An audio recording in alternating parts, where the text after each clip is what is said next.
This concept will forever improve all of your relationships, and it's incredibly simple to understand that a 4-year-old could understand it. So this framework was actually developed in Stanford, and it's called pinches and crunches. So even though it has a silly name, it's actually really useful. The idea behind pinches and crunches is that in all of our relationships, we have irritations. And so when we enter a state of irritation, when we're in conflict, kind of like that early stage of conflict where we're just like a little bit irritated, that's called a pinch.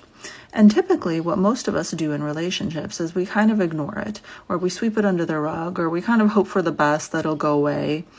And what happens though is that over time, a pinch, a small irritation, will turn into a crunch.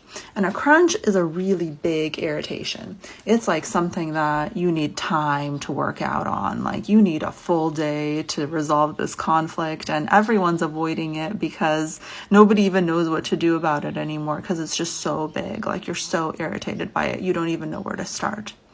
And you kind of, at this point, like even assume that this person just won't even change. Like there's no point, you've given up hope. So we don't want to get to that point. That's when relationships really suffer. So when we're to that crunch point, we are beyond the point of having kind of an easy repair.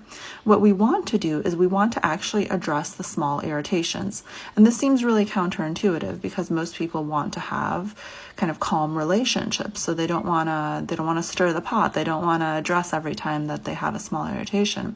But what we found from research is that actually, if we're able to address these small conflicts, these small irritations, the pinches, then we're actually able to avoid them from becoming crunches over time, and therefore keeping the relationship healthy and happy without having to kind of have this whole avoidance cycle.